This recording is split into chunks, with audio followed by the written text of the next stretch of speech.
दोस्तों नमस्कार, मेरा नाम है राजेंद्र प्रताप सिंह और आप देख रहे हैं YouTube channel view point with Rajendra. UP TGT PGT LT grade कला विषय के लिए टॉपिक वाइज प्रैक्टिस सीरीज का यह 8वां अंक प्रस्तुत है। अगर आप चैनल पर नए हैं तो प्लीज़ चैनल को सब्सक्राइब जरूर कर लीजिएगा ताकि इस तरह की सीरीज आपको लगातार मिलती रहे। आज के अंक में हम गुप्तकालीन कला और स्थापत्य से संबंधित प्रश्नों को सॉल्व करेंगे। तो चलिए प्रश्नों को सॉल्व करते हैं। विदिशा में उदयगिरी में कुल गुफाओं की संख्या कितनी है? तो इसका सही उत्तर है ऑप्शन सी, कुल 20 गुफाएं हैं। मध्य प्रदेश के विदिशा जिले के पास उदयगिरी में कुल गुफाओं की जो संख्या है वो 20 के लगभग है और ये गुफाएं 3री शताब्दी से 5वीं शताब्दी ईस्वी तक हिंदू देवी देवताओं शिव और विष्णु को समर्पित है। गुफा संख्या 1 और 20 जैन गुफा माना जाता है। 5वीं गुफा सबसे महत्वपूर्ण है क्योंकि भगवान विष्णु के वाराह अवतार की मूर्ति इसी गुफा में मिलती है। अगला प्रश्न है, मामल्लपुरम में निम्न में से किस राजा द्वारा 7 एकाश्मीय मंदिर का निर्माण करवाया गया था? तो इसका सही उत्तर है ऑप्शन डी, यानी महेंद्र वर्मन और नरसिंह वर्मन ने इन मंदिरों का निर्माण करवाया था। मामल्लपुरम में बहुत से स्तंभों वाले बड़े बड़े कक्षी और 7 एकाश्मीय मंदिरों का, जिन्हें सामान्यतः रथ मंदिर कहते हैं, इनका निर्माण पल्लव राजा महेंद्र वर्मन और नरसिंह वर्मन के द्वारा 7वीं शताब्दी ईस्वी के दौरान करवाया गया था। अगला प्रश्न है, नालंदा महाविहार का वर्णन निम्न में से किसके द्वारा किया गया है? तो इसका सही उत्तर है ऑप्शन बी, ह्वेनसांग के द्वारा। ह्वेनसांग एक प्रसिद्ध चीनी बौद्ध भिक्षु था। वह हर्षवर्धन के शासनकाल में भारत आया था। उसने अपनी पुस्तक सी यूकी में तत्कालीन भारत का वर्णन किया है। अगला प्रश्न है, निम्न में से किस प्रदेश में नचना कुठार का मंदिर स्थित है? तो ये है ऑप्शन सी, मध्य प्रदेश। नचना कुठार मंदिर मध्य प्रदेश के पन्ना जिले में स्थित है। यह देवी पार्वती को समर्पित है। यह मंदिर गुप्तकालीन वास्तुकला का प्रतिनिधित्व करता है। अगला प्रश्न है, निम्न में से भारत के किस राज्य में भीतर गांव का ईंटों का मंदिर स्थित है?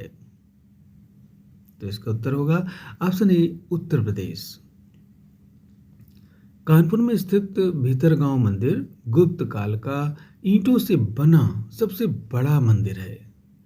यह मंदिर भगवान विष्णु को समर्पित है। मंदिर की दीवारों पर टेराकोटा की पट्टिकाएं हैं जिन पर विभिन्न देवी देवताओं की मूर्तियां अंकित की गई हैं। अगला प्रश्न है, निम्न में से नागर शैली और द्रविड़ शैली दोनों में पाए जाने वाले मंदिर हैं? तो इसका सही उत्तर होगा ऑप्शन डी। भारत में मंदिर निर्माण की 3 शैलियां हैं, नागर, द्रविड़ और बेसर शैली।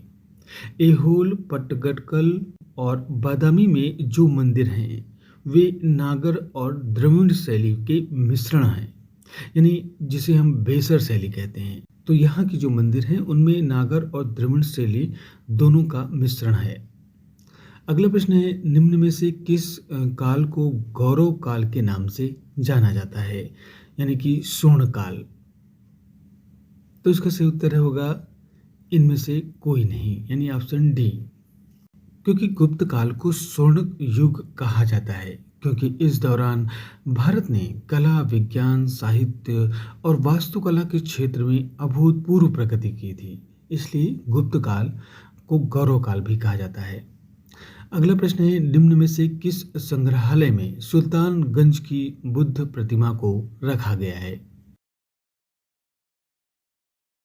तो इसका सही उत्तर होगा ऑप्शन डी, बर्गिंघम।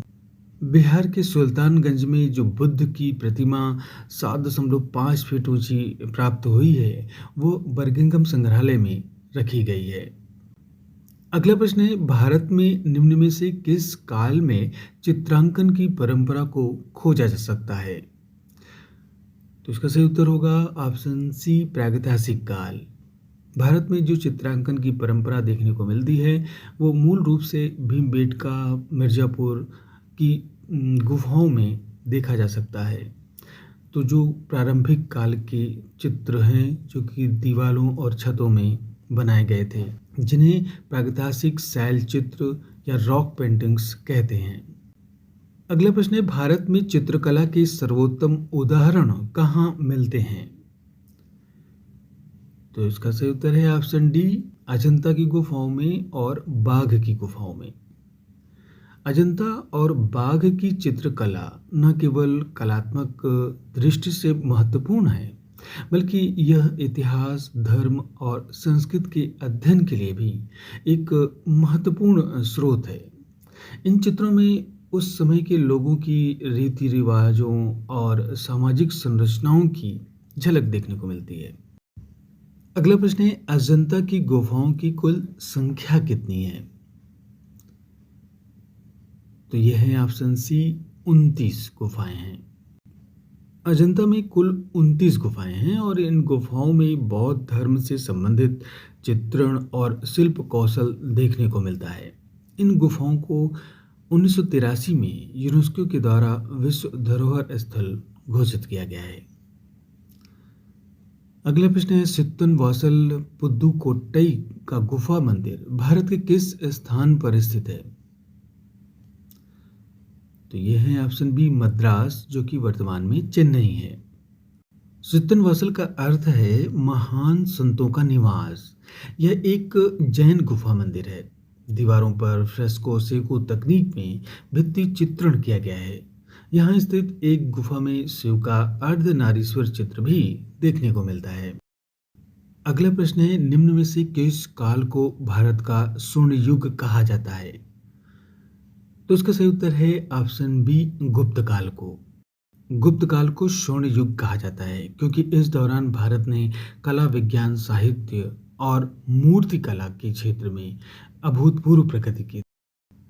अगला प्रश्न है, निम्न में से गुप्त काल के दौरान कौन दो शासक कला एवं साहित्य के संपोषक हुए?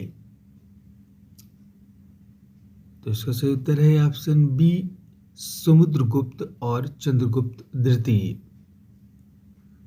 समुद्रगुप्त न केवल एक महान योद्धा थे बल्कि एक कुशल कवि और संगीतकार भी थे।